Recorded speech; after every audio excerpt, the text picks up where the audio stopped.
आपने पिछले भाग में पढ़ा था। हाँ, वो यही पीछे की तरफ है। मैं चलती हूँ, मुझे माँ बाबा को अंतिम विदाई भी देनी है। कहती हुई रश्मि की आंखें नम हो गई। क्या तुम मुझे यहाँ से दिखा सकती हो? कृति ने फिर पूछा तो रश्मि ने हाँ में सिर हिलाया और दरवाजे से बाहर झांकती हुई बाहर आई। उसके पीछे कृति भी बाहर आई तो रश्मि ने बताया कि वो जो दरवाजा है वो एक स्टोर रूम है और उसी स्टोर रूम में वो चोर दरवाजा है। रश्मि ने बताया ही था कि कृति के चेहरे पर मुस्कुराहट आ गई। वो रश्मि को लेकर वापस कमरे के अंदर आ गई तो रश्मि ने कहा, आप हमें यहाँ वापस क्यों ले आई? हमें अपने घर जाना है। हमें अपने माँ बाबा की अंतिम विदाई करनी है। कृपया हमें जाने दीजिए, रश्मि ने कहा। लेकिन कृति ने कोई जवाब नहीं दिया। आखिर क्या चल रहा था उसके दिमाग में, ये सिर्फ वही जानती थी। अब आगे देखिए, हमें जाने दीजिए, हमें अपने माँ बाबा की, कहते हुए फिर से उसकी आंखें भर आई थी। तभी, नहीं, तुम नहीं जा सकती, कृति ने एकदम से कहा तो रश्मि भौचक्की सी कृति को देखने लगी। देखो तुम, कृति बोल रही थी कि रश्मि अपनी जगह से खड़ी हुई और भरी आंखों से पूछी, क्यों हम जा नहीं सकते? वहां हमारे घर पर हमारे माँ बाबा। रश्मि की आंखों से आंसू गिर रहे थे जो उसके गालों को भिगोते हुए नीचे जमीन पर गिर रहे थे। देखो तुम रो नहीं, मुझे बस तुम्हारी हेल्प चाहिए, कृति जल्दी से बोली। सहायता हमारी? रश्मि अब भी असमंजस से भरी आंखों से कृति को देख रही थी। हाँ, देखो, तुम्हें थोड़ा ये सेल्फिश साउंड करे, लेकिन तुम्हें ये करना होगा, कृति ने कहा तो रश्मि अब भी उसे ही देख रही थी। हाँ रश्मि, मुझे ये शादी नहीं करनी क्योंकि मैं किसी और को पसंद करती हूँ, लेकिन आज मेरी जिससे शादी होने जा रही है वो पूरे मुंबई का किंग है। उसका सिक्का पूरी दुनिया में चलता है और मैं शादी उससे नहीं करना चाहती। बस तुम इसे मेरी मजबूरी समझ लो कि मैं यहाँ इस पैलेस में रुद्राक्ष अहलुवालिया की दुल्हन के रूप में खड़ी हूँ, कृति ने कहा। हाँ लेकिन मैं ये, रश्मि बोल ही रही थी कि तभी, सुनो मेरी बात, तुम्हें बस मेरी यहाँ से निकलने में हेल्प करनी है, कृति ने कहा तो रश्मि बोली, हाँ तो आप भी चलिए मेरे साथ। उसकी मासूमियत देख कृति मुस्कुराई, फिर बोली, रश्मि तुम्हें क्या लगता है ये इतना आसान है? अगर हम यहाँ से निकल भी गए तो क्या वो हमारे पीछे नहीं आएंगे? अभी तो वो लोग तुम्हारे पीछे लगे हैं और अब किन के लोग भी तुम्हारे पीछे लग जाएंगे, तो कहाँ कहाँ भागोगी तुम? उनसे तो तुम बच गई, लेकिन किन के लोगों से नहीं बच पाओगी। पूरी दुनिया में छिप जाओगी तो भी तुम्हें किन के लोग ढूंढ ही लेंगे। रश्मि उसे अब भी देख रही थी और उसकी बात को समझने की कोशिश कर रही थी। रश्मि, तुम्हें मुझे ऐसे निकालना होगा कि यहाँ किसी को भनक भी ना लगे और हम यहाँ से बचकर निकल भी जाएं, कृति ने कहा तो रश्मि बोली, हम अब भी कुछ भी नहीं समझे।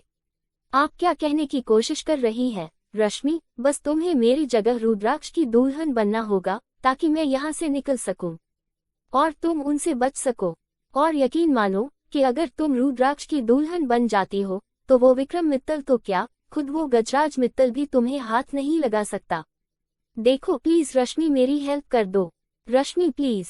ये आप, रश्मि बोल ही रही थी कि तभी कृति उसके सामने हाथ जोड़ते हुए बोली, हाँ रश्मि, मैं जो भी कह रही हूँ उससे हम दोनों ही बच सकती हैं। मैं रुद्राक्ष और उनके लोगों से और तुम विक्रम और उसके आदमियों से, और फिर तो तुम रुद्राक्ष की मदद से विक्रम से अपने माँ बाबा की हत्या का बदला भी ले सकती हो और उसे सबक भी सिखा सकती हो, कृति ने कहा तो रश्मि सोच में पड़ गई। लेकिन विक्रम तो, तभी रश्मि को विक्रम के सिर पर किसी भारी चीज से वार करना याद आने लगा और फिर वार होते ही विक्रम उसी वक्त रश्मि के ऊपर ही गिर गया था।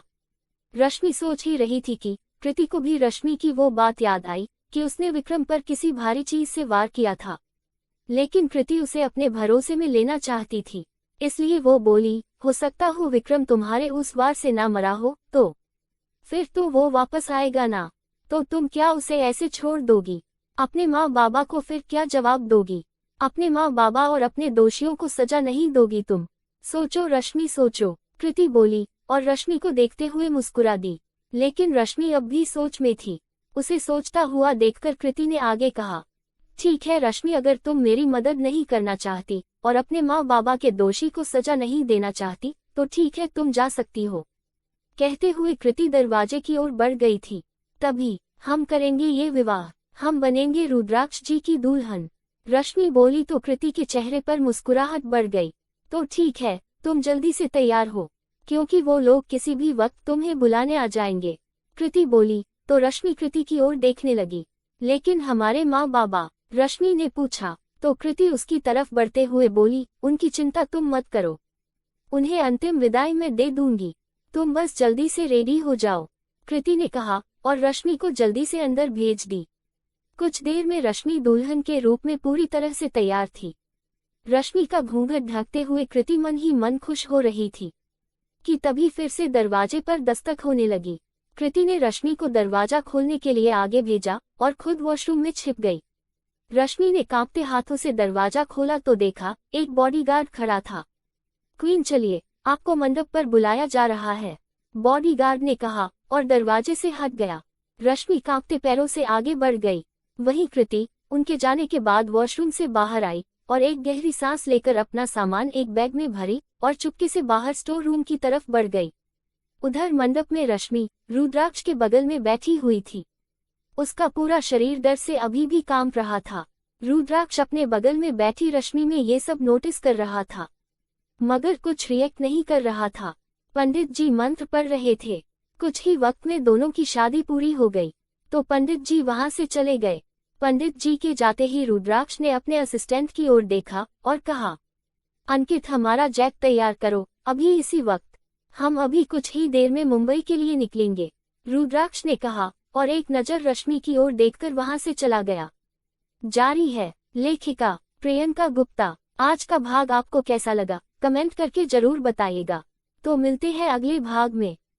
अगर आपको मेरी लिखी कहानी पसंद आ रही है और मेरी कहानी को आगे पढ़ना और सुनना चाहते हैं तो मेरे चैनल को लाइक करें, कमेंट करें आज ही और अभी सब्सक्राइब करें और मेरे चैनल को ज़्यादा से ज़्यादा शेयर करें। Thank you for watching this video.